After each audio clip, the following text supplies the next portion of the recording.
Hello and welcome to the Love History Podcast, where we explore what happens when an LGBTQ plus historian and a mudlark chat to their friends about a shared love of history. Happy LGBTQ plus History Month.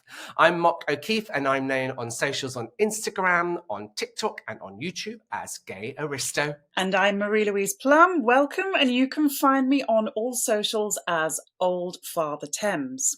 Now, in this podcast, we chat to fellow history lovers, people working in history, and even some people who are making history themselves. Yeah, so sit back and relax, make yourself a beverage of choice, and welcome to the Love History Podcast. And do remember to subscribe and follow to make sure that you hear all of the episodes in Series 1.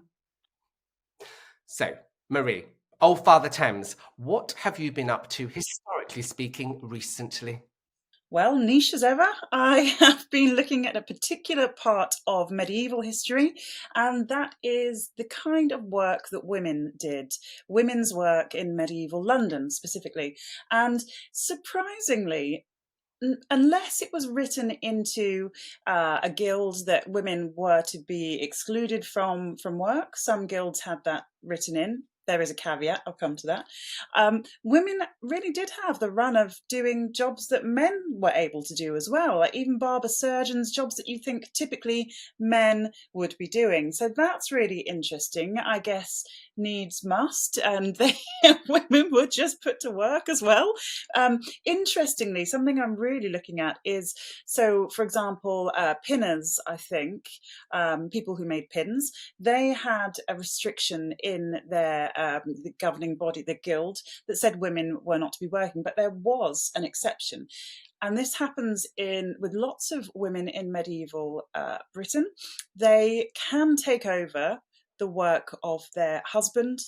So if they're a widowed wife or a daughter, they can carry on the family business. So there were female pinners who were carrying on a pinning business. There were famous apothecaries.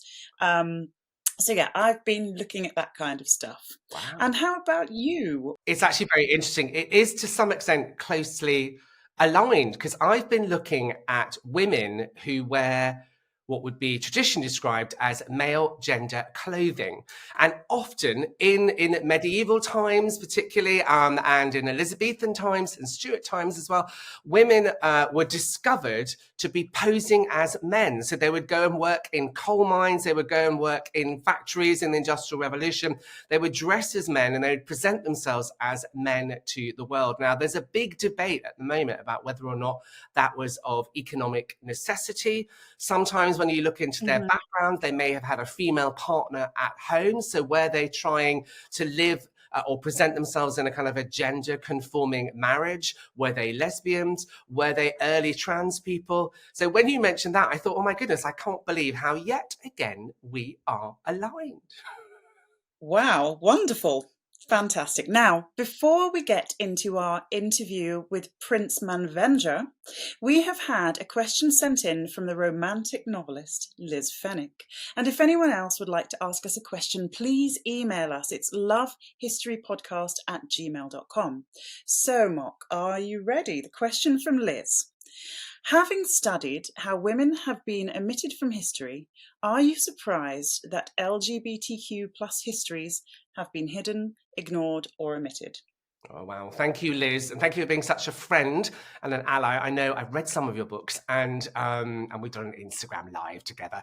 And you have LGBTQ plus characters in your book and they just happen to be there, which I love. Am I surprised that it's been omitted from history? Well, we're in LGBTQ plus History Month, so the answer is no. In fact, so much of queer or LGBTQ plus history has been deliberately hidden. And that's, I believe, as a queer historian, because narratives of history are written by the victors. They're written by the winners and they're written by the most powerful. And historically, those have been white, straight men. So they talk about the histories of white, straight men, what countries they invade, what crowns they were able to wear, and whether or not they would recognize their illegitimate children. So the narratives of other people who were othered by these straight white men have really not been recorded, have been hidden. But I love the fact now that there is a real, within the museums, within historical societies, there's a real thirst to uncover this hidden history. And my mission in the Gay Aristo is to bring that hidden history to light. So not surprised, Liz, but you, me, and old Father Thames, we're doing our best to uncover that hidden history together. Anyway, enough about us. We have a truly, truly exciting episode. Today, we are meeting Prince Manvendra of India, who is going to share his own unique story, his own personal story. He was born a member of a royal family within India. He actually was married to a woman, but he knew he was gay. And he came out as gay, and the impact of someone coming from that historical context and having that level of notoriety and pressure upon him had a huge impact on his mental health. But he has turned the oppression that he received both from his family and his people into a positive. And now he is an activist for LGBTQ plus rights in India. He is one member of a royal family that I would willingly bow to. He's absolutely amazing. So let's have a listen to our prince today, and then we'll come back and we'll chat about what we've learned from his story. That's fantastic. I can't wait to meet him. So let's head over to our guest interview. So hello, thank you so much for joining us, Prince Manvendra. It is a real pleasure to have you here on the Love History podcast. You're in India at the moment, is that right? Yes, I'm in the city of Mumbai. Super. Well, thank you for fitting us in. I know it's a very busy schedule. Now, although you have been on the Oprah Winfrey Show, you are on social media as well. There may be some people who don't understand how there is a prince in India. So do you want to tell us a little bit around who you are, a bit about your family dynasty? I believe it goes back to the 13th century, and how a member of the royal family operates in a modern democracy. So I hold the title of the Crown Prince of Rajpipla, a princely state which used to be in the western part of India. It was a princely state during the pre-independence period of India. Now, of course, India is a democratic republic. Our dynasty, which is called the Gohil dynasty, dates back to 1370 AD. And I am the 39th direct descendant of this 650-year-old Gohil dynasty. Now, because our country is a democratic republic and our titles and privileges were withdrawn by one of our prime ministers in 1971. But having said that, we still happen to be the custodians of this rich cultural heritage, which has been inherited by us from our ancestors. And we have the duty and responsibility to continue with the lineage and to maintain and preserve our rich cultural history, which is in the form of palaces, museums, old retainers, staff, traditions, ceremonies, and many, many other things which we need to take care of. Okay, so really making sure that you look after the history and the culture of the country. And within that, then, a lot of responsibilities as a member of the royal household. Can you tell me a little bit, with that history, that heritage, and that great responsibility, what it was like and your journey to realizing that you are, in fact, a gay man? So my childhood has been a very strict, conservative bringing up, because I was born in the era when we still enjoyed our rights and privileges. I was born in 1965 and our privileges were withdrawn in 1971. So I've seen around 5 to 6 years of that culture in which I was raised. There were very strict rules and regulations, very norms to be followed. I was raised by a nanny. We don't have that love and affection, natural love and affection from the parents. We have share a very, very formal relation with them. So there is no attachment with parents per se, but we are normally raised by nannies or governesses. So we tend to have an attachment with of the servants who have raised us. And our servants also have been, they've been part of that family since generations. We have got cooks and drivers and gardeners, butlers, nannies who have been with us for the last 200 years, 300 years. I mean, their families have been with us. So we can imagine it's a generation after generation tradition. And having said that, I would also like to add that I grew up in a culture which I call homo-social culture. Now, this homo-social culture is a very unique culture which is found only in India and some of the countries neighboring India. Now, what is homo-social culture is where you tend to find same sex, like men and men, women and women, in private or in public, showing intimacy, showing love, showing affection, touching each other, and they not necessarily be gay or lesbian. They will be all straight men, but yet they will show a lot of attachment, hugging each other in public, holding hands, putting their arms on the other one's shoulders, and behaving in a way as if they are same-sex couples to the outside world. But actually, they may be as straight as ever. Right. So it will be a lot of confusion to people watching them. So I grew up in that kind of atmosphere. Even our palaces, for that matter, most of our palaces in India have a very strict homosocial culture, in the sense there are palaces where only the male members are allowed, and there are certain palaces where only certain part of the palace where only the female parts members are allowed, even the servants and all. So a very strict homosocial culture, and I grew up in that culture. So for me, I didn't see anything wrong in expressing a homosexual behavior, because it was accepted in that sense. I remember I studied in a co-education school, where there were boys and girls. I of course had girls also who were my friends. Not that I was attracted towards them, but yes, I did have friends who were girls. But there was a very strict rule at home that I cannot meet my girlfriend unless and until the mother or the father of the girl was at home. And if at all I had to go and see someone who's a girl, my nanny had to accompany me and be there all the time. However, if I had a boyfriend, I had a friend who was a boy or a male, he could come inside my bedroom and no questions asked. Right. So you understand that what is homosocial culture? I mean, you're as children, you're told that if you're a boy, you can only play with a boy. If you're a girl, you can only play with a girl. You cannot play with the opposite sex.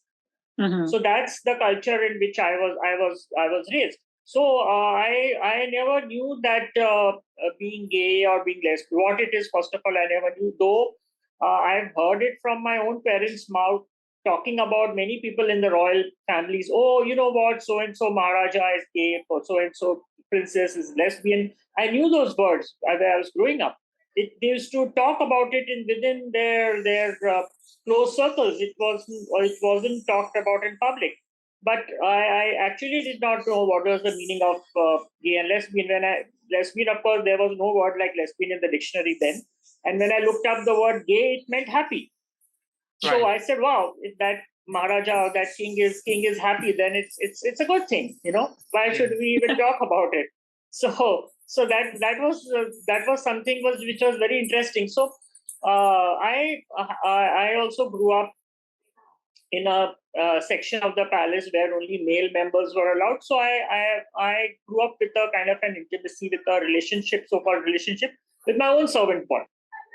And that servant boy was kept to bathe me, to take care of all my personal needs and everything. And I gradually started exploring him. He started exploring me, and we kind of, started a kind of a relationship. And it wasn't seen as at all. It was seen as accepted because he's male and I'm male, so it's fine. There was no questions asked. What was he doing in the washroom with me?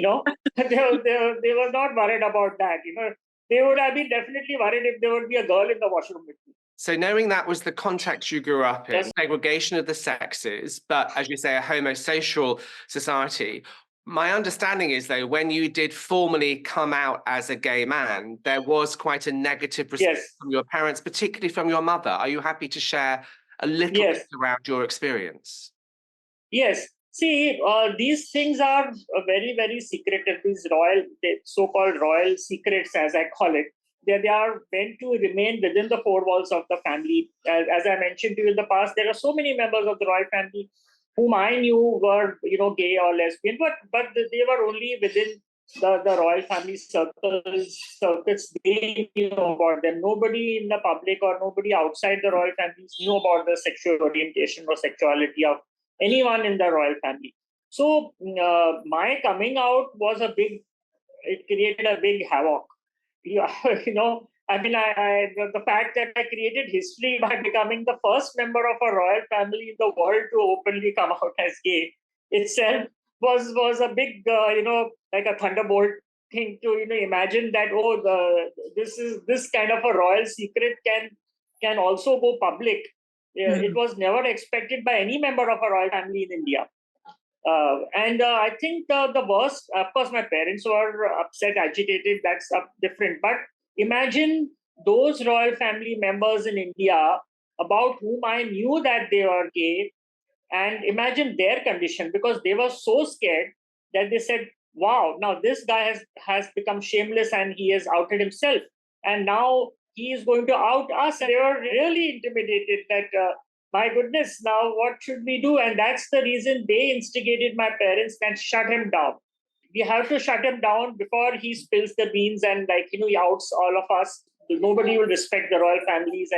And that's why my parents took action against me based on being instigated. Because I remember my father has given an interview in the newspaper, and he said that he liked me as a child. He felt that I was a blessed child and a gifted individual, but he was instigated by the conservative society of India to take a step to disown me and disinherit me.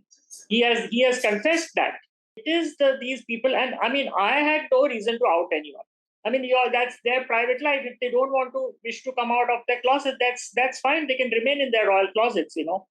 I have no means to out anyone, but that was the fear which these royals had in their mind, and that's why they were trying to even they tried to kill me as well. I was receiving death threats because they said the only one of the best solution to shut him down is to kill him. That will silence him forever. So, and royal conspiracies are very common. You and me, we know that India, so many stories we have where murders have happened in the past, and it all goes hidden. Nobody even talks about it. Nobody even knows that it has been a conspiracy. So it's very easy to kill someone in the royal family. Very difficult situation for you in that your family were under pressure from other royals. I believe there was you were then disinherited publicly in a newspaper, and I also understand that your effigy was burned by the local people. Tell me a little bit about what happened there. Yes. So that was again an instigation. They wanted to socially uproot me and financially, disable me. That these were the two things they thought that by which I could be silenced. And that's the reason the royal families who were scared, they were the ones who kind of instigated the people to burn my effigies, to kind of have this protest organized where they could, shout slogans and create a mob mentality where I would be put to shame and humiliation in front of the public with the aim to kind of socially boycott me. So this was all done to make me. But on the contrary, instead of silencing me, I became even more vocal. I started giving more and more news. I was not scared of their threats or anything. I said, I have to break this silence. I need to talk on the subject which has been existing in our culture right since Kama Sutra, or even before that. And still people are not willing to share this or talk about it. So I went on talking from media to media, television, newspapers, magazines. Finally, I reached Oprah and Kardashians and many other people. So I did not feel shy and stop. I said, fine, if I have to get killed, I'll get killed. But by my death, the LGBT movement in India is not going to stop. On the contrary, it's going to get even stronger. I'm not scared of death. I will continue my fight because my fight is based on truth and honesty. And I know that honesty always wins. I love the idea that you can't go against someone who's honest. And I also really admire the fact that you come from a very privileged position, and you are using your platform to represent and to advocate for human rights and for the rights of LGBTQ plus people. As you said, you ended up even on the Oprah Winfrey Show. Can you tell us a little bit about how on earth did you end up several times on the Oprah Winfrey Show, and maybe the impact of that on LGBTQ plus people and awareness in India? I went on her show first time in 2007, which was a turning point in my life because it was a live interview. And through her interview, she brought out a lot of facts about India through my personal journey, through my personal story. So a lot of people who's ever had any myths or misconceptions about being LGBT in India, they were all, they got to know a lot of things through this show. And the show became so popular all over the world that wherever it went, I started getting invitations from various countries wherever the show was aired. And by the end of 3 or 4 years, I had traveled across the globe, meeting all the influential people from prime ministers, presidents, governors, United Nations officials, Hollywood, and so on and so forth. So, each and every person I met, I was just telling them one and only one thing: please help us get freedom in India for the LGBT brothers and sisters. That was the biggest help I got from Oprah. She popularized me. She made me an international icon. She gave me the platform to advocate for my cause, for my issues on a global front with influential people.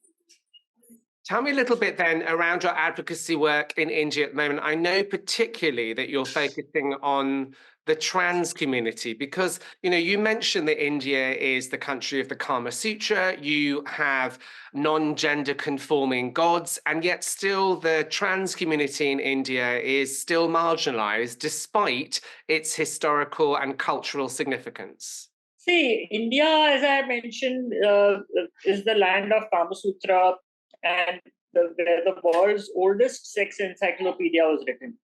And it is so unfortunate that the basic sex education is missing in our education system.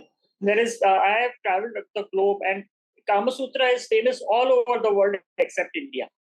We are so ashamed of even talking about sex and sexuality that we don't even talk about gender issues and things. So it is the hypocrisy in our country, not accepting the truth, has resulted in all the marginalization of the community. And talking about the trans community, we have the one of the types of the transgenders is the Hijra community, which is very typical in India. Now, what are Hijra? Hijras are coming; they are a part of the transgender umbrella, where they have been mentioned in our old epics like the Mahabharata, and they are there in our old scriptures. They were like religious leaders. They were worshipped. They were like saints. They were even they had the powers to bless. So I also call India as a country of paradox. On one hand, you invite these hijras to bless a married couple, or you bless a newborn child, especially a male child in the family, and at the same time you're discriminating with them. You are violating their human rights. You're putting them to shame and humiliation and marginalizing them. So we need to educate the people. We need to educate the root cause of all these problems is our education system, which we need to change. And I'm working very hard on that, trying to work with the Ministry of Education, trying to include the issues of the LGBTQI plus into our textbooks, so that we can educate the students about our community, of the gender issues, the sexuality issues, and the types of violence which is happening against us. This is obviously the Love History podcast. One of my own personal obsessions is country houses, historic buildings. And I know that you're using an historic building in India for an LGBTQ plus community centre. Can you tell us a little bit around how you've taken something that has historical significance and made it relevant to a marginalised community today? Definitely. So my great-grandfather, who was the last ruler of Rajpipla, Maharaja Vijay Singh, he had built a palace, a beautiful palace on the banks of India's third largest river, that's Narmada River. He was greatly influenced by the British architecture. So this palace very much resembled the Windsor Castle. He made it on the river so that it resembles like the Windsor Castle is on the River Thames. Yeah, he actually got weeping willows from London to plant them on the river banks, because to make it appear to a visitor that it's like the Windsor Castle on the River Thames. And this property was for entertaining the British guests, royalty coming, especially the governors of the Bombay state, in which we were administered by. Even some of the governors have become the Viceroy of India. Our favorite guest was Ian Fleming, who's the creator of James Bond. Yeah. He was his guest there.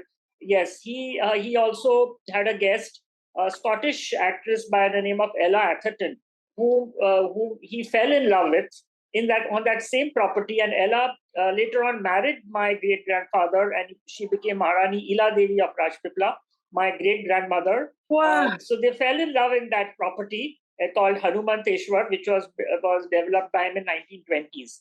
Unfortunately, that palace was made very close to the river, so it got damaged in floods, and later on it got destroyed and demolished. But on the ruins of that property, that Hanumanteshwar, I have built an LGBT community campus, which is the first one of its kind in India, which is a heaven for the community.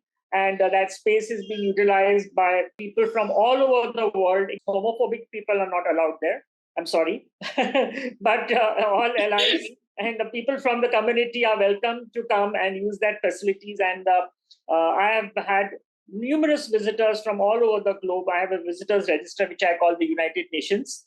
Wow, absolutely amazing. I love the idea of an historic building being rebuilt and used for new purposes today. I think that's absolutely wonderful. And I think actually that to me kind of sums up the story we've heard from you today about something that is deeply rooted in history, but incredibly relevant to our modern times. This beautiful property, 15 acres of the royal establishment of Hanumanteshwar, was actually a gift by my father to me.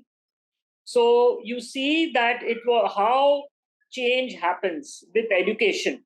A homophobic father who disowned and disinherited me had a complete change of mindset, and through education, through media, through influential people like Oprah and others, a few years later, he decided to gift me this beautiful land, 15 acres of the royal establishment.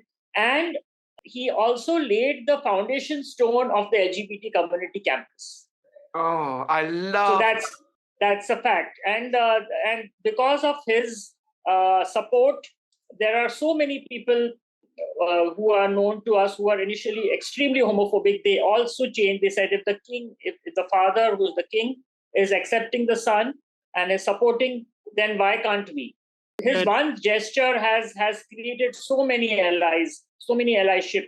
That's beautiful. I love actually the idea that through education, you and your father have come to a place where he supports you and has given you land and supports the community centre. And that, again, just a fantastic journey for you and for him. And thank you so much for sharing it with us this afternoon. You're truly an inspiration. It's been wonderful to chat to you.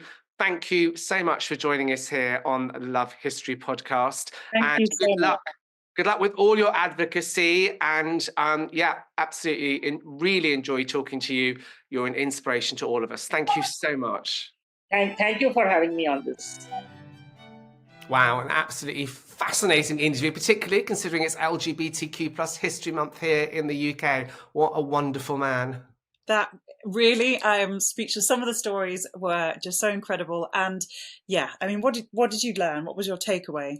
So I think what's really interesting is for me, it's about how you use your privilege. So he was born into a very rarefied and privileged world. And he didn't just say, I'm going to enjoy this or keep my own sexuality or my desires, separate and secret. He actively uses his position of privilege, which he recognizes, but for the greater good, and particularly for the good of the most marginalized people in society. And I think that's an interesting piece around, if you are born into a position of privilege, whether that's being white, whether that's being male, whether that's being wealthy member, it's being a member of the royal family. How can you use that position of privilege to have a positive impact on the world? So that's what I found absolutely fascinating and amazing. How about you? What did you learn? Yeah, it's really interesting you say that, because there's that theory of paying it forward, isn't there? When you are in a position to pay it forward, you should. I learned, okay, so two things. First thing, quickly, from the interview was that, I know that bigotry and hypocrisy comes from a place of fear. People hate from a place of fear, but they also, and that's from not knowing, a fear of not knowing, they're unfamiliar. But also in his experience, it was a fear of knowing. His people who possibly were allies turned against him because they were afraid for themselves. So again, it's all fear. Now, so that's that. I kind of knew that anyway, that it comes from fear. The thing that I really learned was, after we finished recording, we were having a chat, and I showed the prince a find that I found in the River Thames. I'm holding it up here for the YouTube viewers, but if you're just listening, it's actually a resin statuette of the goddess Kali, and she is the goddess of change and strength and kind of some fairly strong powers. And the prince told us about the red mark on his forehead that he wears as a sign of strength, overcoming the bigotry and the hypocrisy. And he was saying his family, his bloodlines are of a warrior, and his psychological, the way he acts every day, he prays to the same goddess Kali, and he acts as a warrior every day. So, as you were saying, speaking up for those communities who really need that allyship. So yeah, fantastic. That was fascinating. Yeah, and sadly we didn't get that in the interview, but I'm glad you brought it up there. Well, listen, our time together is up today. Dear listeners, please make sure that you follow and you subscribe to the Love History podcast. And if you have any questions or comments for us, you can email us at lovehistorypodcast@gmail.com. But for now, Mary Louise, Old Father Thames, this is Gay Aristo saying lovely to chat to you. Take care. See you soon.